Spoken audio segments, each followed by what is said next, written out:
अस्सलाम, welcome in हांडी food secret. आज कौन सा सीक्रेट रिवील हो रहा है? आज बन रहे हैं कद्दू गोश्त। क्योंकि ऐसा होता है, बच्चे फरमाइश करते हैं, कभी मटन कढ़ाई बन जाती है, कभी आलू गोश्त बन जाता है। तो मैंने कहा आज कुछ भी हो जाए, मैं अपना फेवरेट कद्दू गोश्त जरूर बनाऊंगी।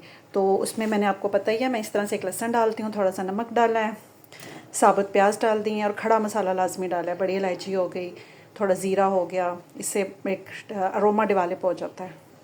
और ये गया पूरा टमाटर, क्योंकि ये सब गल जाएगा और इसका छिलका रिमूव करने में भी आसानी होगी। अब प्रेशर कुकर में लगा दूँगी, तकरीबन 15 मिनट के लिए काफ़ी होगा। वैसे तो मैंने एक पानी बॉईल करके गोश्त का मैं निकाल देती हूँ, लेकिन फिर भी ये जो ऊपर झाग सी आती है वो एक दफ़ा ज़रूर उतार लें। और मेरे पास 3 पाव गोश्त था, मैंने उसमें 2 दरमियानी प्याज डाल लिया, 1 टमाटर डाला है और अब मैं इसको प्रेशर के लिए लगा दूँगी। सब्ज़ी आ चुकी है और आई एम वेरी एक्साइटेड कि मैं कद्दू गोश्त बना रही हूँ। वही चीज़ें जो बचपन में आपको नापसंद होती हैं, बाद में बहुत ज़्यादा अच्छी लगती हैं। इस पर कमेंट करके बताइएगा किसके साथ ऐसा है। तो कद्दू मैं काट रही हूँ यहाँ पे, बहुत फ्रेश अच्छे मज़े के हैं। इतनी देर में गोश्त भी बॉयल हो जाएगा। जी, गोश्त गल चुका है, मैंने प्रेशर को खोल लिया है और बहुत ज़्यादा टेंडर नहीं होने देना, क्योंकि अभी हमने कद्दू डाल के भी इसकी खूब बुनाई करनी है। अगर तो मेरे पास मिट्टी की हांडी होती, जो कि अभी मौजूद नहीं है, तो बहुत प्रो लेवल जो है वो कद्दू गोश्त बनता। अभी हम कुकर में ही बनाएंगे और गौर से रेसिपी को देखिएगा, क्योंकि आज देखते हैं कि कौन सा सीक्रेट रिवील होता है कि बहुत ही मज़ेदार किस्म का कद्दू गोश्त बनेगा।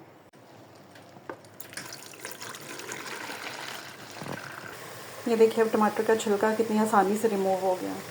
इसमें जो थोड़ा सा पानी रह गया है वो उसको मैं खुश कर लूँगी। जो सूप रह गया है उसके बाद ऑयल डालूँगी। यही वो छोटे छोटे कीमती स्टेप्स होते हैं जिनसे हमारा खाना बिल्कुल प्रोफेशनल्स की तरह बनता है। लहसुन मैंने निकाल लिया, अब इसको मैश कर देंगे बिल्कुल, और छिलके अलग हो जाएंगे और इसका गूदा अलग, जो कि हम वापस खाने में शामिल कर देंगे। पानी अच्छी तरह ड्राई हो गया सूप, तो इसमें मैंने ऑयल डाला है और साथ जब ऑयल गर्म हो गया तो अदरक लहसुन चले गए। अदरक लहसुन में जब गोश्त अच्छी तरह 3-4 मिनट के लिए भुज जाएगा, तो अब हमने इसमें 1 चम्मच कुटी हुई साबित मिर्च डालनी है और 1 छोटी चम्मच ही हमने सुरख मिर्च और हल्दी पाउडर का मिक्सचर है वो ऐड करना है। इसको डाल के हम मज़ीद 2 मिनट तक भूनेंगे। और एक सीक्रेट टिप मैं आपको बताने लगी हूँ, और वो सीक्रेट टिप ये है कि वैसे तो मैं मसालों को इस तरह से पैकेट को रिकमेंड नहीं करती, लेकिन बिल्कुल आधी चम्मच हम इसमें ऐड कर लेंगे तो बहुत ही प्रोफेशनल, जो बाहर से खाना मिलता है, जो बहुत पसंद करते हैं, उस तरह का टेस्ट डेवलप हो जाएगा।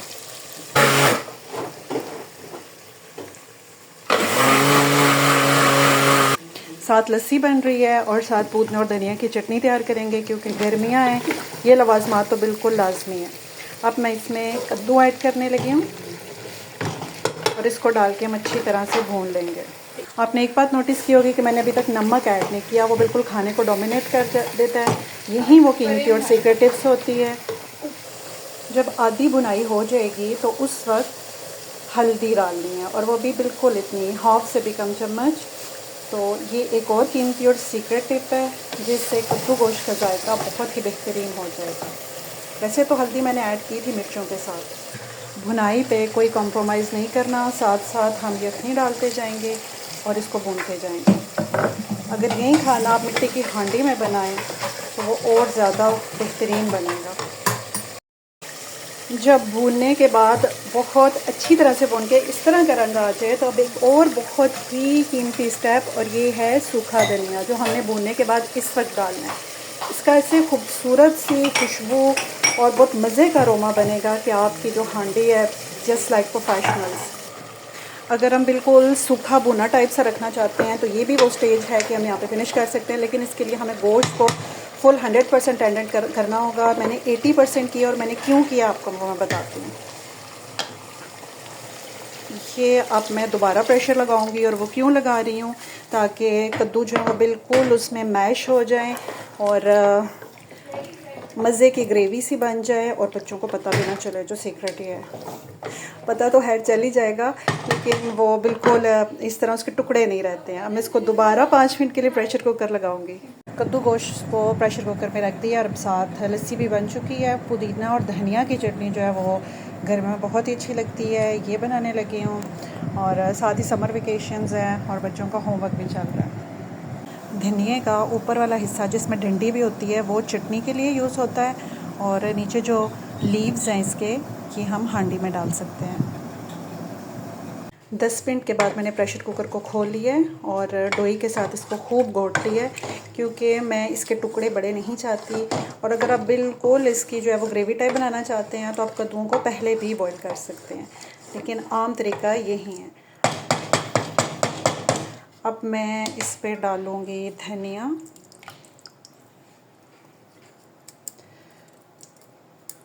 और हम गरम मसाला ऊपर थोड़ा डाल के पिसा हुआ इसको रख देंगे ताकि इसका ऑयल ऊपर चढ़ आए।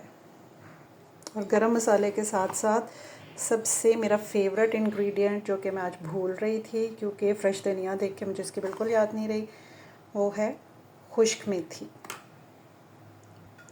5 मिनट के लिए अपनी हांडी को बंद करके रखते हैं बग़ैर छेड़े, उसके बाद इसको डिश आउट करते हैं।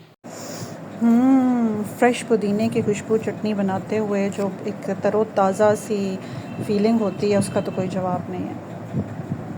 पुदीने की पत्तियां तोड़ के इनको मैं रख लूँगी एयर टाइट जार में, और बाकी की चटनी बना लेंगे। धनिया पुदीने को अच्छी तरह वॉश करके इसमें 3 हरी मिर्चें डाल दी हैं।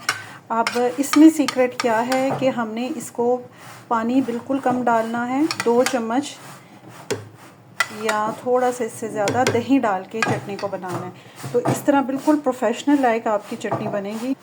सारा दही डाल के भी हमने इसको नहीं करना, वो बिल्कुल लिक्विड ही सी हो जाती है।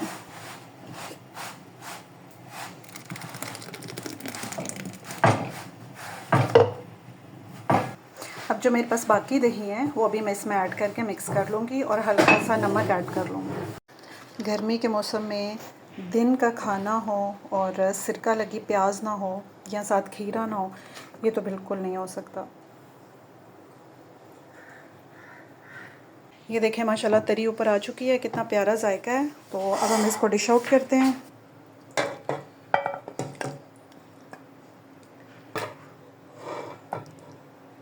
ये जी मैंने डिश आउट कर दिया है और ये इसकी फ़ाइनल लुक है। आप ज़रूर बनाइएगा, बच्चों को भी बहुत पसंद आएगा और बिल्कुल कोई जज नहीं कर पाएगा कि ये सालन है या बीच में कद्दू का भी टेस्ट ऐड हो चुका है। लस्सी के साथ, सैलड, चटनी के साथ एंजॉय करें। And don't forget to like and subscribe. इतनी मेहनत के बाद लाइक और सब्सक्राइब करना तो ज़रूर ही बनता है। तो नूर की रोटी के साथ ये और ज़्यादा मज़े का लगेगा और हम इसको खाने लगे हैं। आप भी बनाए और एंजॉय कीजिए। अल्लाह हाफ़िज़।